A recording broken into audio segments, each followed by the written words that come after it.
ಈ ಎಲ್ಲ ನೆಲೆಯಲ್ಲಿ ಇವತ್ತು ಧರ್ಮಸ್ಥಳ ಸ್ವಚ್ಛ ಆಗುವ ಸಮಯ ಬಂತದಂತ. ಅಲ್ಲಿ ಆದಂಥ ಅನ್ಯಾಯಗಳಿಗೆ ಒಂದು ಅಂತಿಮ ಹಂತ, ಅಂತಿಮ ಒಂದು ಏನಪ್ಪ ಅಂದರೆ ಮುಗಿದು ಹೋಗುವಂಥದ್ದು, ಮರಳಿ ಮತ್ತು ಪವಿತ್ರತೆಯನ್ನು ಪಡೆಯುವಂಥದ್ದು ಇಲ್ಲಿ ಸಾಧ್ಯ ಆಗುವ ಸಾಧ್ಯತೆಗಳೆಲ್ಲ ಕಾಣ್ತಾಯಿದ್ದವು. ಒಂದಲ್ಲ ಎರಡಲ್ಲ 300ಕ್ಕೂ ಹೆಚ್ಚು ದೂರುಗಳು ಬಂದಿದ್ದಾವೆ.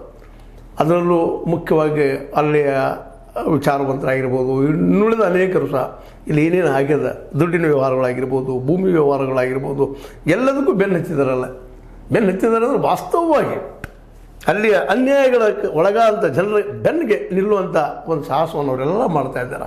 ಹೀಗಾಗಿ ಇವತ್ತು ಈ ನಮ್ಮ ಬಂಗಲೆ ಗುಡ್ಡ ಈ ಎಲ್ಲ ಒಂದು ಆರೋಪಗಳಿಗೆ ಸಾಕ್ಷಿ ನುಡಿಯುವಂಥ, ಸಾಕ್ಷಿನ ಹೇಳುವಂತಹ ಈ ಪರಿಸ್ಥಿತಿ ಇವತ್ತು ಬಂದಿದ್ದನ್ನು ಗಮನಿಸಿದಾಗ ನಿಜವಾಗಿಯೂ ಸತ್ಯಕ್ಕೆ ಒಯ್ಯಿಂದಿಲ್ಲ ನಾಳೆ.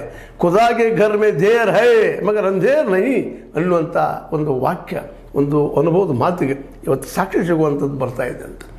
ಆ ದೇವರ ಮನೆಯಲ್ಲಿ ಆದಂಥ ಅನ್ಯಾಯಗಳಿಗೆ, ದೇವರ ಹೆಸರಿಂದ ಆದಂಥ ಅನ್ಯಾಯಗಳಿಗೆ ಒಂದು ಅಂತಿಮ ಶಿಕ್ಷೆ ಬಂದೇ ಬರ್ತದಪ್ಪ ಅನ್ನುವಂಥ ಮಾತನ್ನು ಧರ್ಮದ ಹೆಸರಿನಲ್ಲೇ, ಮತ್ತೊಂದರ ಹೆಸರಿನಲ್ಲೇ ಇಡೀ ಒಂದು ಧರ್ಮಸ್ಥಳವನ್ನು ದುರುಪಯೋಗ ಮಾಡಿಕೊಂಡಂಥ ಜನ ಅವ್ರು ಯಾರೂ ಇರಲಿ, ಅವ್ರಿಗೆ ಇವತ್ತು ಅಂತಿಮವಾಗಿ ಒಂದು ಏನಪ್ಪ ಅಂತಂದ್ರೆ ತಮ್ಮ ಒಂದು ಅಂತ್ಯಕಾಲ ಬಂತು ಅಂತೇಳಿ ಈ ಡೆವಲಪ್ಮೆಂಟ್ಗಳು ಹೇಳ್ತಾ ಇದ್ದಾವೆ.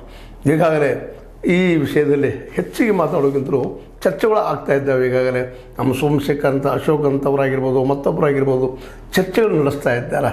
ಆ ಚರ್ಚೆಗಳ ಮುಖಾಂತರ ಇಡೀ ಈ ಧರ್ಮಸ್ಥಳದ ಒಳಗಿನ ಏನಪ್ಪ ಡೆವಲಪ್ಮೆಂಟ್ಗಳು ಸಹಿತ ಹೊರಗೆ ಬರ್ತಾ ಇದ್ದಾವೆ. ಹೀಗಾಗಿ ಇವತ್ತು ವೇದವಲ್ಲಿಯವ್ರಿಗೂ ನ್ಯಾಯ ಸಿಗುವಂಥ ಸಾಧ್ಯತೆಗಳಿದ್ದಾವೆ. ಅದು ಹೆಚ್ಚಾಗಿದೆ ವೇದವಲ್ಲಿ ನಂತರ. ಯಾಕೆಂದ್ರೆ ಅವ್ರ ಕಾಲೇಜುಗಳು, ಸ್ಕೂಲ್ಗಳು, ಅಲ್ಲಿ ಡೆವಲಪ್ಮೆಂಟ್ಗಳು